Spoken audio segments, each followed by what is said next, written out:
Hey there, horror movie tea sippers. The following podcast will contain spoilers for the movie we are about to review. If you have not seen the movie and do not wish to have anything ruined prematurely, then please do not continue to listen until after you have seen the movie. And welcome to the Horror Movie Tea Podcast.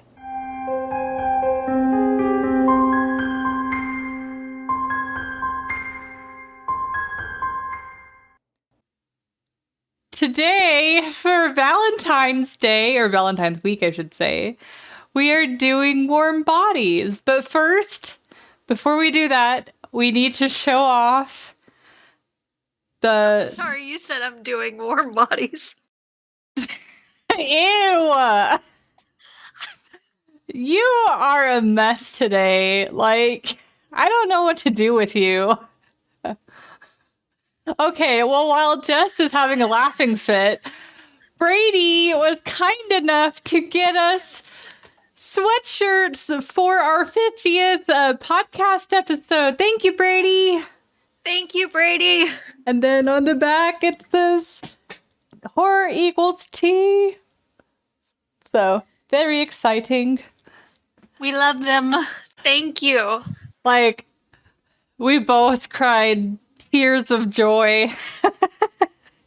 It was so very sweet. Thank you. Yes, it made it very special. Yes. Thank you very much.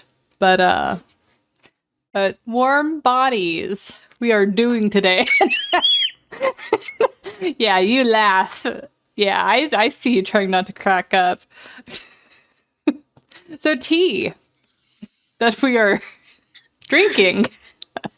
I am drinking the Yogi ginger tea today. What about you? Getting all fancy. I am just drinking straight up sweet tea with lemon. I went southern today. It's all good. You did. You're just in the mood today. It's gonna be a fun episode. Yeah. But so the summary for those of you who don't know is a plague in the movie has left the planet's population split between those who have become zombies and those who are the surviving humans. And the movie kind of focuses around this zombie named R, and he, trying to find food, ends up coming across this girl named Julie, and he kidnaps her and brings her back to his living quarters.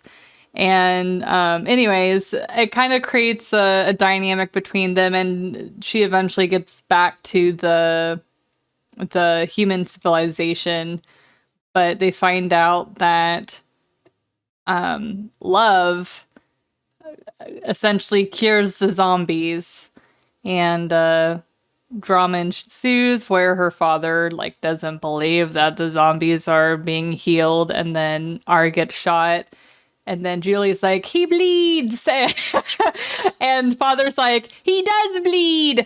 And then the movie comes to a nice conclusion that they're okay. As he still bleeds. Yeah. It's like at the end of the movie, he's about to die because he's bleeding so profusely. But no, I'm kidding. Now they bring down the wall that they had been building, and there are two kinds of undead in this movie. There's the zombies and there's what they call the bonies, which are really, really far gone zombies. Skeletons with skin. Dried skin. They look very skeletal, emaciated. Like all of their flesh is gone. So the zombies that were starting to turn human again were human adjacent.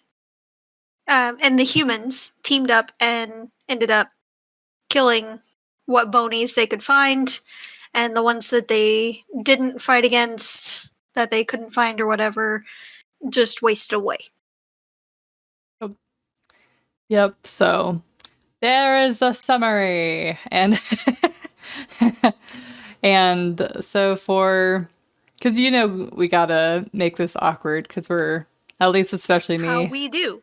I be awkward person, so if this makes you uncomfortable, I'm sorry, but you're welcome.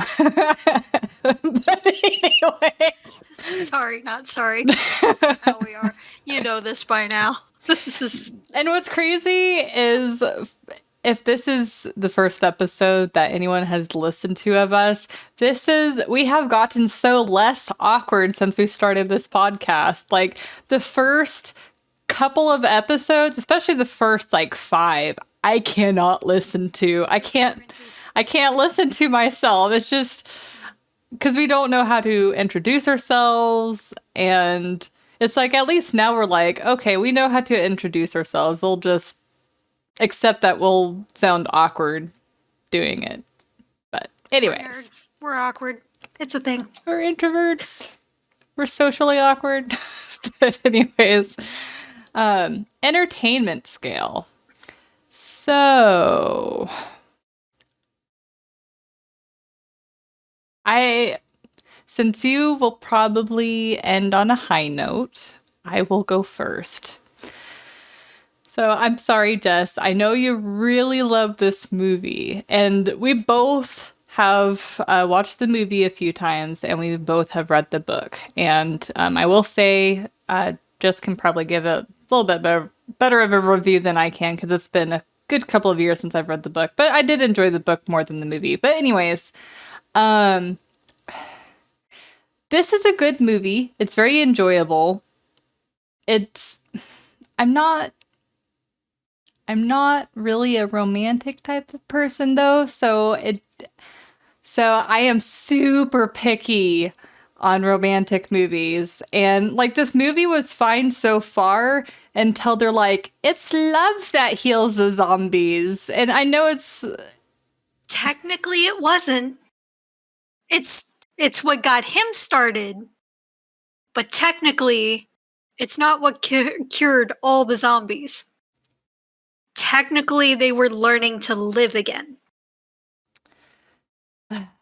it's love that cures the zombies. But anyways, I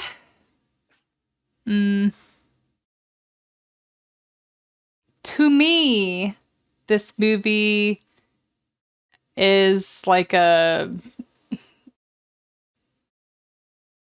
6.5. I don't know. It's like I feel more homey a 6.5 than a 7, but it's like it could go either way for me. Like 7 tops. But it's like it is a cute movie and I do enjoy watching it, but there are some like really cringy moments where it makes me just want to roll my eyes. But that's part of the charm of the movie too. So, I don't know. Well, So, I will say that I really, really liked the book better than the movie. The book is a little darker than the movie. I like the darkness. But they only had so much time for the movie, so they couldn't delve too much into a lot of the story and everything, and they couldn't really flesh out like the airplane area, the airport, or anything that they had in the book, or the other deeper connections with some of the other zombies. So I do miss that. And the ending made a bit more sense in the book. A little bit. Her father went way more off the deep end in the book yeah. than in the movie. Yeah. But the zombies were also portrayed a bit better in the book, too. We'll get into some issues that I had in the realism scale as well. But on the whole, I really like this movie. It's quirky, it's different. Yeah. And for those of us that don't generally watch rom-coms or romantic movies, sappy movies like that. This is a really good compromise, I feel like. I generally have to feel in the mood to watch a friggin' romance movie. But you can find it anywhere. It's literally in almost every movie ever made. There's some kind of love interest somewhere. Yeah. So, I mean, it's so abundant, I don't usually feel the need to go out and search for specifically a romance movie unless the fancy strikes me. This one has a decent storyline, but it does also have the romance factor. So, it's kind of a nice compromise. I find it hilarious how completely awkward he is. Like borderline cringy awkward when he's just staring at her in the airplane when she wakes up and immediately sits back like, oh wait, I'm doing it again. Yeah. Or when he walks in and you hear his thoughts, don't be creepy, don't be creepy, don't be creepy. Yeah, his inner monologue is what makes the movie for sure. Like, if it didn't have that, it wouldn't be the same. It's like 90% of why I love that movie. I really do. I want to give it higher, but I don't really think I can. So I'm going to give it a tentative 7.5. Oh. I would want to give it an 8, but it's not quite there. And part of that is like the issues that I'll bring up in the realism scale.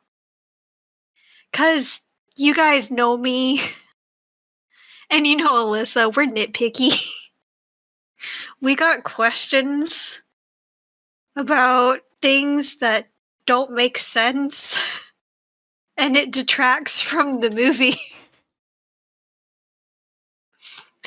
Well, and then kind of adding on to what you were saying, like I think the reason why the movie doesn't hit that much for me is I almost think of it as an alternative Twilight. Like they're like, oh, let's make all of these monsters like romantic characters. But I like one thing that this movie has that many other romance movies don't is the fact that it starts off it's from the guy's perspective the majority of the time, and also the monster's perspective. And I mean, not only is from the male perspective a lot more interesting than normally it's from the female perspective, but also from a monster perspective where it kind of helps you better understand how the zombies operate. But also, in a way, though, it kind of comes as a detriment to the scariness of them. But, I mean, the movie's not necessarily trying to be scary, though. Yeah, the movie's not. The book, again, has a lot more meat to it. Pun intended. And it's a bit more interesting, in my opinion. And I think that's another reason why I can't really bring myself to give it a higher rating, is because I've read the book. I did read it after I watched the movie. Same. Which I think helped. Yeah. But, I mean, just like the other 9 times out of 10, the book is better than the movie. I get it. You had a limited amount of time, and audiences favor a much lighter, happy ending. The book did have kind of a happy ending, but it was tainted a little bit. Yeah. By certain events. So, I get it. It wasn't wrapped up all in a nice bow. I get it. But at the same time, life is messy. Give us the messy ending. It made more sense. And it was so interesting to just see the dad go directly to madness. Yeah. So. Yeah. But. Yeah. But it is a very enjoyable movie. It's fun. It's quirky. You'll have a few laughs out of it. So if you don't want that's like too sappy with the love story kind of thing, this one's good. Yeah. Yeah. So anything else you want to add before realism? The CGI was decent. The effects. all things considered, the bonies were actually really terrifying. They could have made it a bit more terrifying if they had them actually like climbing the walls or scuttling on all fours. I have a really bad, mean, mean mind. It's not kind in here, but I feel like as terrifying as that would be, it would really make a really good scene. Yeah. Though Really up the terror factor in it. to be honest, I wasn't too terribly impressed with the CG. Like, I mean, it was detailed and good CG, but I still was like, oh, it's CG. Well, I mean, how can you not make a creature like that not CG? I mean, animatronics or puppets. I feel like if it was an animatronic or a puppet, it would be a little more jerky. They wanted it to have more smooth motion. Yeah, but I wish I could think of an example, but there's a video that really explained it really well on how to make a CG character look real without it actually being real. But of course, since we're doing this on the fly, I can't think of the video or the instance. But yeah,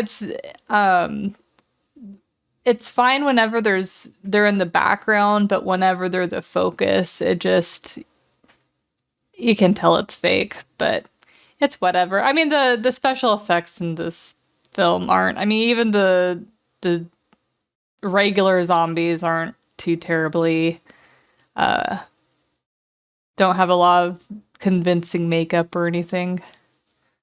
But Well, I think that they probably did that more so, again, it's semi-family friendly movie. yeah, I mean, it's one of the most family friendly zombie movies there is. that's fair. You gotta give it that. There's far less gore than literally any other zombie movie ever. Yeah, like especially whenever the boyfriend gets killed, like you don't really see it, but You don't you see just anything see they cut away. like you barely see even chunks of his brain as like Ara eats it. Yeah, and it looks more not quite jelly, but something akin to it. I want to know what they used. I want to know too now, honestly. Like it wasn't like jello, it was kind of crumbly, but it wasn't like a cake or something like that. Yeah. It was a weird consistency, but it looked decent. It looked fairly realistic.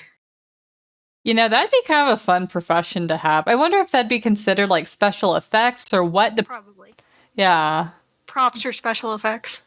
But how cool would that be to be like, okay, we need something tasty and edible, but it needs to look like brains. With that consistency. Now, I feel like they did make it a bit more pink than it would have been, especially throughout the movie. Because the brain, even in the book, the brains were kind of decaying a little bit. They were decomposing in his pocket. Ew, I know. But like the memories he was getting were a little more fuzzy throughout the book. And they weren't quite as focused. But in the movie, they look pretty much the same every time he goes to eat a piece. Yeah. So, Yeah. it's just little details and things here and there that Yeah, kind of add up, but a little bit. Anyways, realism. Okay, so I'll go first because I don't really have a whole lot to add. I mean, we've all, from the 28 weeks later, we've kind of had our discussion about the zombie apocalypse, so I'm not going to harp on that too much, but I would probably give it a 3. And the reason why I would is the fact that a lot of the regular looking zombies aren't that decomposed looking. They look very whole. And they're like, whatever he was pitting the juices on Julie to cover her up from the other zombies. I'm like, I don't even know if that's old blood. It kind of looks like bile. He touched his wound, and Okay, and even in the book, it was his blood. Okay, but I don't know. Just there's even though on the whole, whenever you just like look and you're like, oh, that's a zombie. I feel like there's like extra elements missing, like their skin being like too taut and like perfect looking, like it needs to be more decayed. But you know that this is really being nitpicky. I mean, as you said, it's one of the most family friendly zombie movies, so I think they probably intentionally did that. But that's why we call it a realism scale, because it's not about the filmmaker's ideas. We already suspended reality for there being zombies and the next level bonies. Yeah. You're not getting that much out of us, guys. Yeah, it's like even those are even less possible, because it's like, how the hell do you like move around with barely no muscles, just bone and skin? But anyways. Yeah. What would you give it? So, I think a 3 is fair.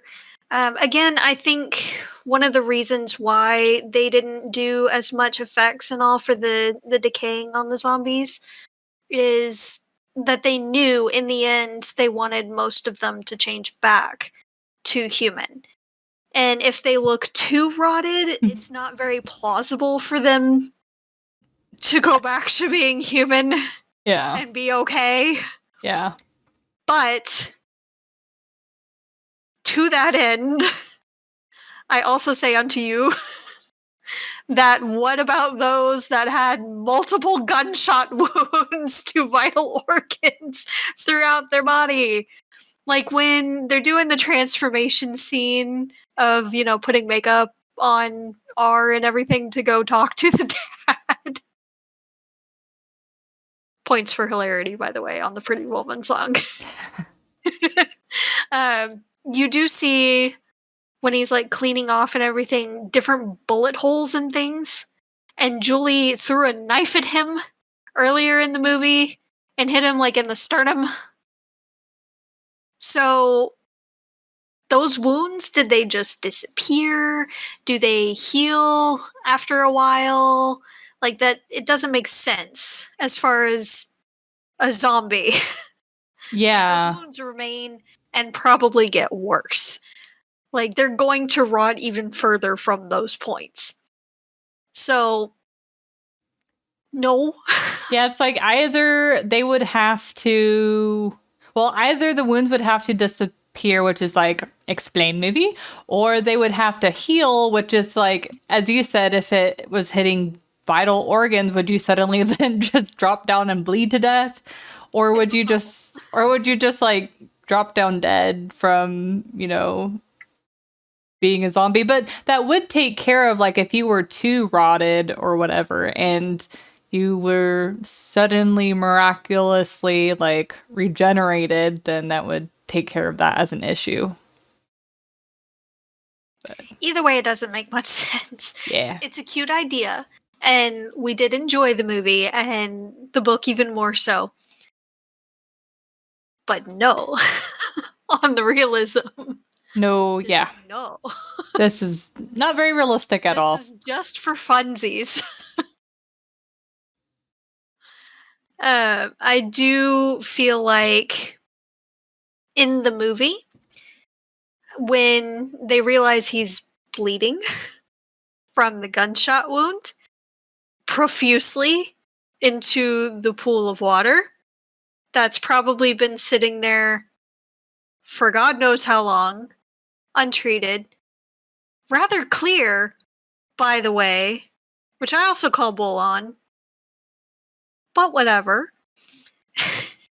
They don't immediately like get him out. He's waiting there, bleeding into the water for a good while before one of the soldiers finally like hesitantly goes over there to help them out of the water.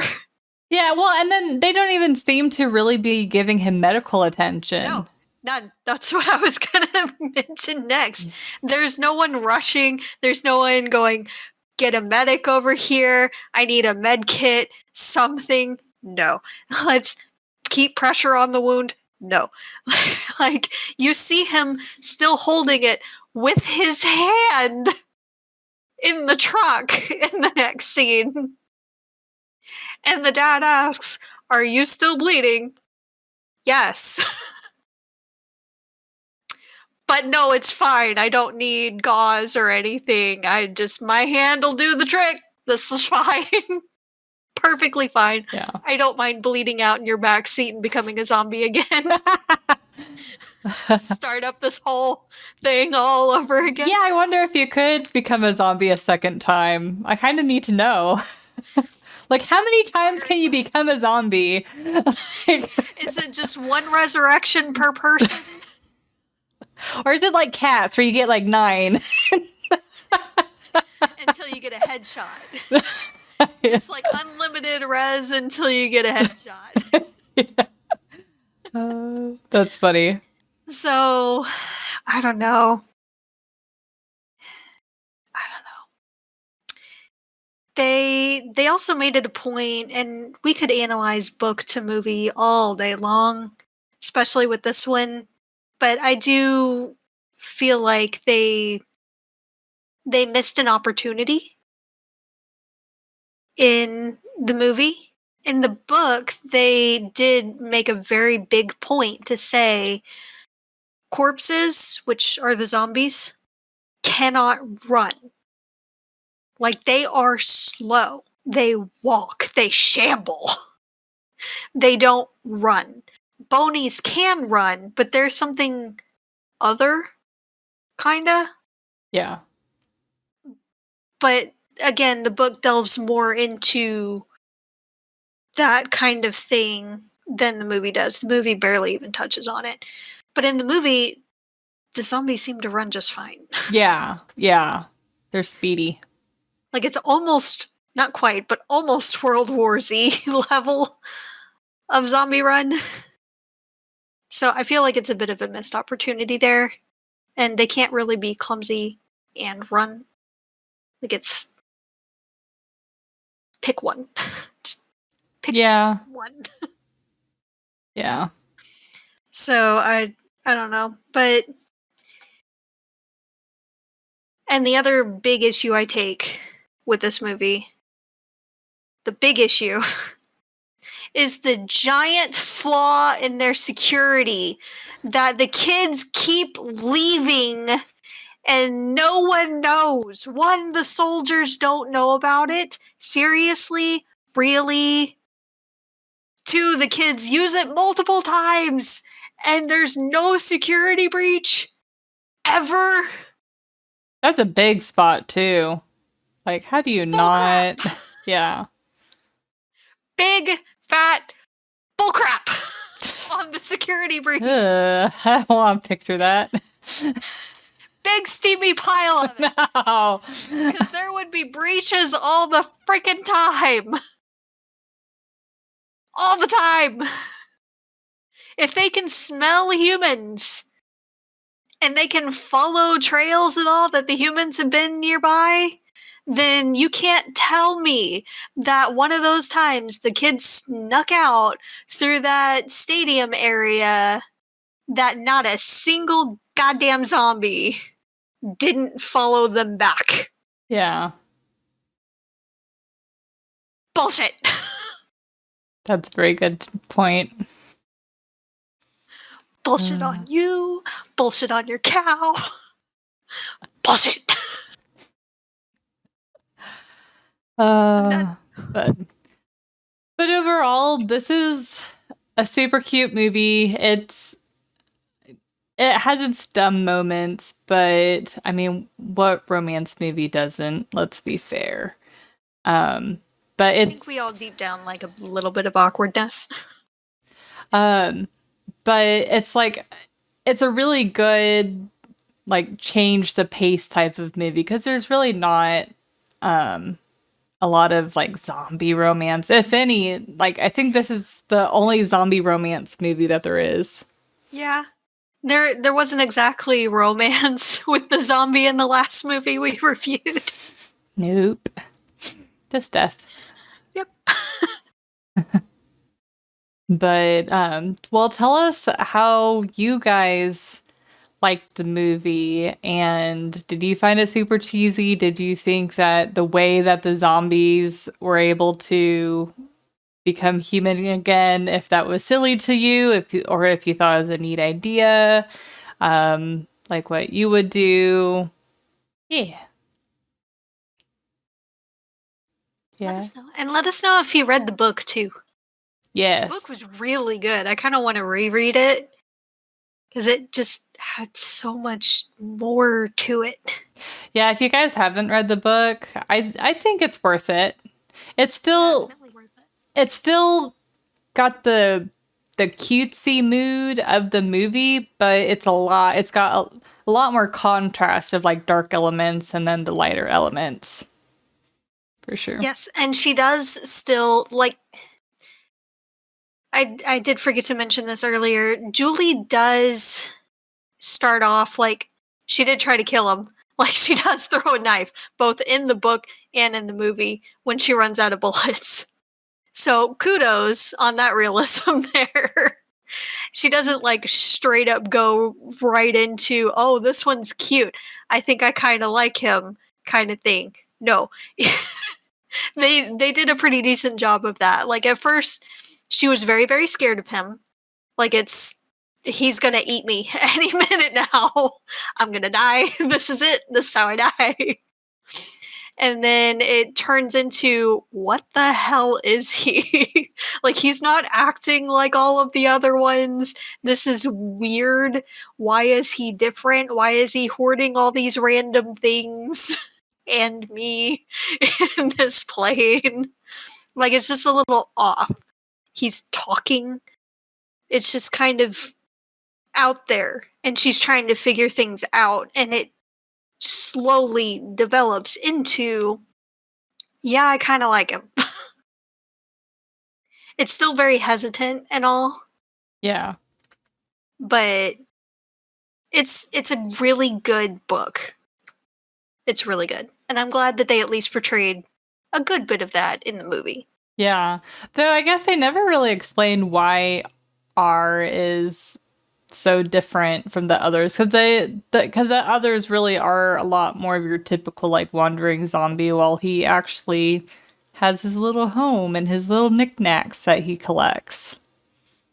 Yeah, I can't remember if they touched on that in the book, like exactly why.